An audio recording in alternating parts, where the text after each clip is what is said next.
இருக்கிற இடத்துல எழுந்து நின்று நன்றி சொல்லி உம்மை பாட வந்தோம். காருண்யத்தால் போற்ற வந்தோம், எண்ணி போற்ற வந்தோம். வார்த்தையினால் நீ சொன்னதெல்லாம் கரத்தினால் நிறைவேற்றினீங்கப்பா. எத்தனையோ தடவை இங்கே வந்து நாங்கள் உட்கார்றப்போ மனம் நொந்து போய் வந்ததுண்டு. வார்த்தை சொல்லி அப்போ எங்களை தேற்றினது மட்டுமில்லாமல் அந்த வார்த்தையை நிறைவேற்றினீங்க எங்கள் வாழ்க்கையில். அதனால நன்றி சொல்லும்படி வந்திருக்கோம். இதுக்கு மேலே ஏதாவது செஞ்சு தான் நன்றி சொல்லணும்னு இல்லை. இது வரைக்கும் செஞ்சதுக்கே நன்றி நம்ம சொல்லலை, போதுமான நன்றி. அவர் கொடுத்த ரட்சிப்புக்கே நன்றி சொல்லி முடியாது இல்லை. சிலுவையில் அவர் செஞ்சதுக்கு அவர் மட்டும் அது செய்யலைன்னா நம்முடைய பாவத்தை தூக்கிக்கிட்டு, நம்ம பாவம் மட்டும் இல்லை, நம்ம முன்னோர்களின் பாவம் வேறு இருக்கு பாருங்களேன், அதெல்லாம் தூக்கிட்டு எங்கே போகிறது? எந்த நம்பிக்கையுமே இருக்காது. எவ்வளோ பெரிய விடுதலையை பாவத்திலிருந்து, சாபத்திலிருந்து, மரணத்திலிருந்து, வியாதியிலிருந்து, தரித்திரத்திலிருந்து நமக்கு கொடுத்து, எவ்வளோ நல்ல இயேசு ராஜா ஆவியானவரை உள்ள கொடுத்து, சபையை கொடுத்து, வேத புஸ்தகத்தை கொடுத்து, நமக்காய் ஜெபிக்கிற பரிசுத்தவான்களை கொடுத்து, அவர் கொடுத்ததுக்கு இதுவரை கொடுத்ததுக்கே நன்றி சொல்லி போதாது. நான் அதனால் சந்தோஷமாக கைத்தட்டி அவங்கள நன்றி சொல்கிறதுக்கு தான் இன்றைக்கி வந்திருக்கேன். நான் உங்களுக்கு நன்றி சொல்கிறதுக்கு தான் வந்திருக்கேன். ஏற்கனவே செஞ்சதுக்கு நன்றி சொல்கிறதுக்காக தான் வந்திருக்கேன். நன்றி நன்றி சொல்வோம் உயிர் உள்ளவரை ஒன்றும் குறையாமல் காத்து. நமக்கு எல்லோரும் தெரிஞ்ச பாட்டு தான். 4 ஸ்டான்ஸாக இருக்குது, 4மே வாக்குத்தத்தங்கள் தான். 4மே வாக்குத்தத்தங்கள். காற்றும் இல்லை, மழையும் இல்லை, ஆனாலும் வாய்க்கால்களை நிரப்புனீங்கப்பா. நிறைய நேரம் எங்கே இருந்து நடக்கும், எப்படி நடக்கும்னே தெரியாதப்போ நடந்துச்சுப்பா. நீங்கள் நடத்துனீங்கப்பா. நீங்கள் உங்களுடைய அற்புத கருத்தினால அதை செஞ்சீங்கப்பா. எங்களை விடுதலை ஆக்குனீங்கப்பா. சந்தோஷமாக கைத்தட்டி பாடலாம். நீங்கள் தான் பாடணும், நீங்கள் அவரை பார்த்து பாடணும். உங்களுக்கு நன்றி சொல்ல வந்திருக்கோம். எல்லாரும் கை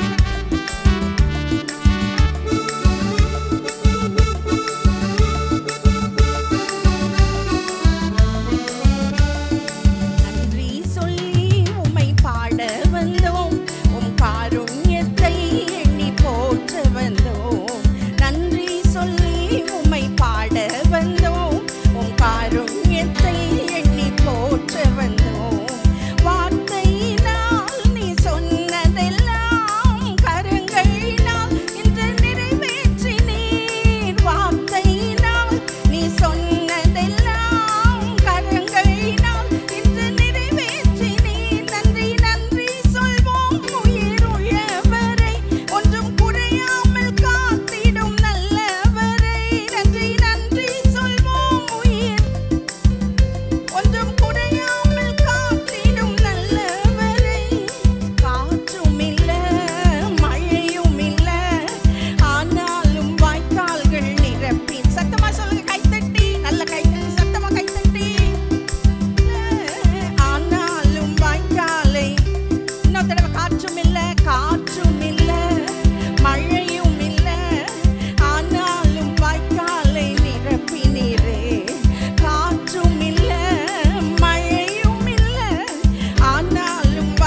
படைத்த தேவனே, எனக்கு ஒத்தாசை செய்யும் கர்த்தர் நீரே.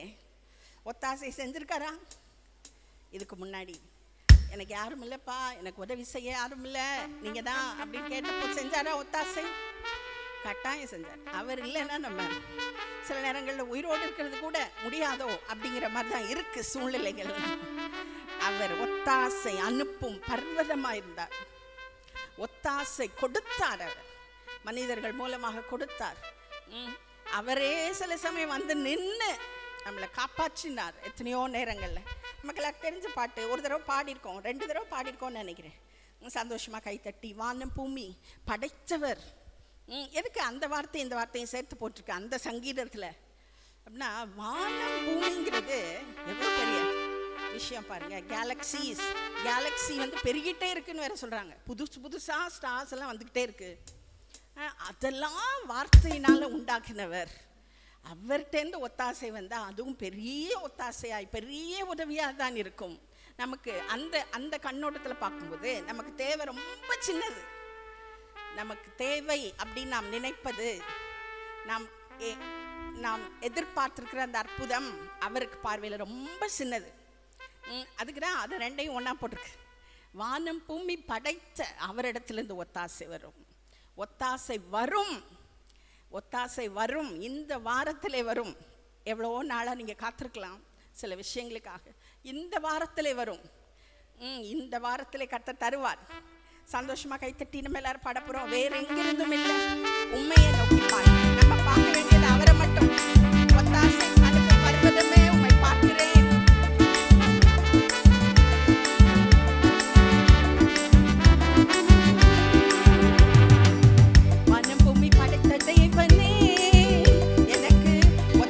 செய்யும் கர்த்தர் நீரே, கண்கள் ஏறெடுப்பினார். ஒத்தாசை செய்யும் கர்த்தர் நீரே, வானம் பூமி படைத்த தேவனே, எனக்கு ஒத்தாசை செய்யும் கர்த்தர் நீரே, கண்கள் ஏறெடுப்பினார். எனக்கு ஒத்தாசை செய்யும் கர்த்தர். நோக்கடம் சொல்லுங்க அவரை பார்த்து. வானம் பூமி படைத்த தேவனே, ஒத்தாசை செய்யும் கர்த்தர் நீரே, கண்கள் ஏறெடுப்பினார். எனக்கு ஒத்தாசை செய்யும் கர்த்தர் நீரே,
தெரிஞ்ச பழைய பாட்டு, எந்த காலத்திலும் எந்த நேரத்திலும் நன்றியால் உம்மை நான் துதிப்பேன்.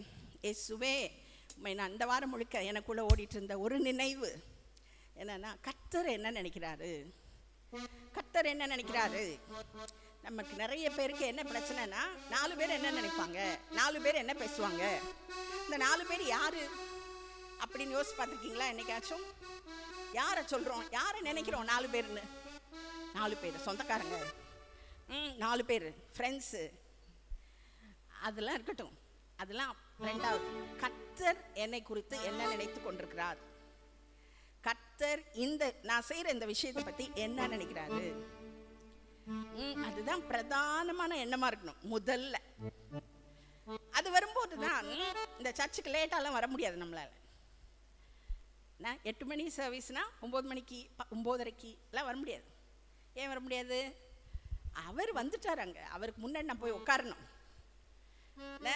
அடிக்கடி சொல்ல வேண்டியிருப்பாருங்களேன், ஏன்னா ஏற்கனவே கரெக்டாக வந்தவங்க எல்லாரும் லேட்டாக வர்றாங்க. இப்போ அப்படி இல்லை, அவர் தான் முதன்மையானவர் நம்முடைய வாழ்க்கையில். ஒரு விஷயம், சபைக்கு நம்ம கரெக்ட் டைமுக்கு போய் பழகணும்னா வேற எதுக்குமே லேட்டாக போக மாட்டோம். சரியா? வேற எதுக்குமே நீங்கள் என்ன எப்படியாவது கர்த்தர் உங்களை கரெக்ட் டைம் கொண்டு போயிடுவார். சரியா? கொஞ்சம் போகிறோன்னு முடிவு பண்ணிட்டோம். நிறைய பேர் ஊர்களுக்கெல்லாம் போயிட்டாங்க, போகிறோன்னு முடிவு பண்ணிட்டோம் காலையில் நேற்றே. இப்போ கொஞ்சம் ஒரு அரை மணி நேரம் முன்னாடி கிளம்புனா கரெக்ட் டைமுக்கு வந்துடலாம். இல்லை, அவ்வளோதான், பெரிய விஷயம்லாம் ஒன்றும் இல்லை. அதனால் கரெக்ட் டைமுக்கு நான் வருவேன் ஏசப்பா. இந்த 5 மாதத்தை விட்டுருங்க. ஜூன் முதல் வாரத்துலேருந்து என்ன செய்ய போகிறேன்? கரெக்ட் டைமுக்கு வரப்போகிறேன். சீக்கிரம்ன்ற வார்த்தைலாம் 19 இல்லை, 8 மணிக்கு நான் வரப்போகிறேன். 8 மணிக்கு இங்கே இருப்பேன். அதாவது போன வாரம் டாக்டர் ஜெயந்தி வந்திருந்தாங்களே, அவங்க சொல்லிட்டு இருந்தப்போ இதை சொன்னாங்க. ஸ்பிரிச்சுவல் எக்ஸசைஸும் தேவை, ஃபிசிக்கல் எக்ஸசைஸும் தேவை. வாக்கிங் போங்க அப்படின்னு எங்கிட்டலாம் சொல்லிட்டு இருந்தப்போ, வெயிட்டை குறைங்க, ஃபேட்டை குறைங்க எல்லாம் சொல்லிட்டு இருந்தப்போ அவங்க சொன்னது, ஸ்பிரிச்சுவல் எக்ஸசைஸில் ஒன்று இது, இந்த டிசிப்ளின் என்னது, சபைக்கு கரெக்ட் டைமுக்கு வர்றது. அது அவரை ஆராதிச்சு, நீங்கள் தான் என்னோட முக்கியம், ஃபஸ்ட்டு நம்பர் 1 நீங்கள் தான் அப்படி சொல்கிறோம். நம்ம அவருக்கு கொடுக்குற ஆனரை கொடுக்குறோம், அவரை ஆனர் பண்ணுறோம். அவர் கொடுக்குற ஆனர் அது ரொம்ப முக்கியம் பாருங்களேன்.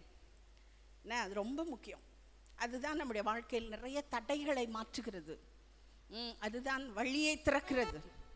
ஆனர் பண்ணதான் காரியம் நடக்கும். சரியா? ஆனர் ரொம்ப முக்கியம். அவரை ஆனர் பண்ணும்போது ஊழியக்காரங்களையும் ஆனர் பண்ணுவோம் அடுத்தாப்பில். சரியா? அதனால் அவரை ஆனர் பண்ண வேண்டியது எப்படி? பல விஷயங்கள் பண்ணி ஆனர் பண்ணலாம். ஒன்று, சரியான நேரத்துக்கு சபைக்கு வந்து அவரை பாடி ஆராதிச்சு, நமக்கு எல்லாருக்கும் தெரிஞ்ச பாட்டு பாட போகிறோம். உண்மைதான் நான் துதிக்கும்படி வந்திருக்கிறேன்ப்பா அந்த காலையில். இயேசுவே இயேசுன்னு சொல்லும் போது வயிற்றுக்குள்ளேருந்து சொல்லணும், வாயில் சொல்லக்கூடாது. இயேசுவை நேசிக்கிறீங்களா? இயேசு மேலே அன்பு இருக்கா? இயேசு மேலே பாசம் வச்சுருக்கீங்களா? அவர் நம்ம மேலே காட்டின பாசத்துக்கு நம்ம அவர் காட்டுறது ரொம்ப கொஞ்சம் பாருங்களேன். அவர் நம்ம பின்னாடியே வந்து நம்ம பக்கத்துலேயே இருந்து எவ்வளவு காரியங்கள் பண்ணிட்டு இருக்காரு. சந்தோஷமாக கைத்தட்டி எந்த காலத்திலும் உங்கள் சத்தம் கேட்கணும். அதுக்கு தான் நமக்கு தெரிஞ்ச பாட்டு எடுக்கிறேன். உங்கள் சத்தம் கேட்கணும், நல்லா கைத்தட்டி பாடுங்க. எல்லாரும் சத்தம் கேட்கணும்.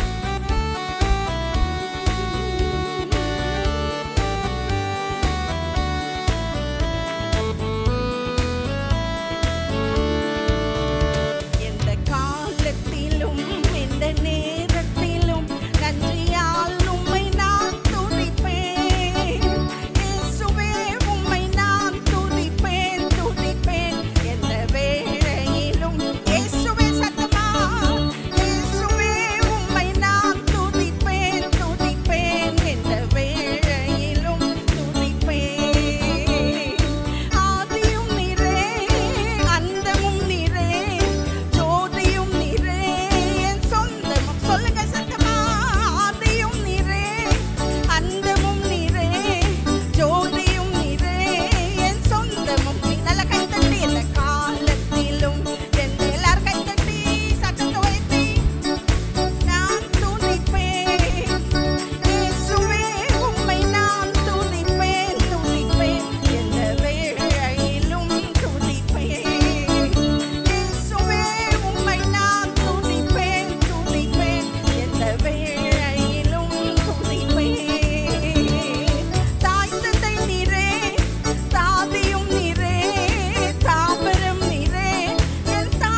ஜி ராஜா உம்மை புகழ்ந்து பாடிடுவே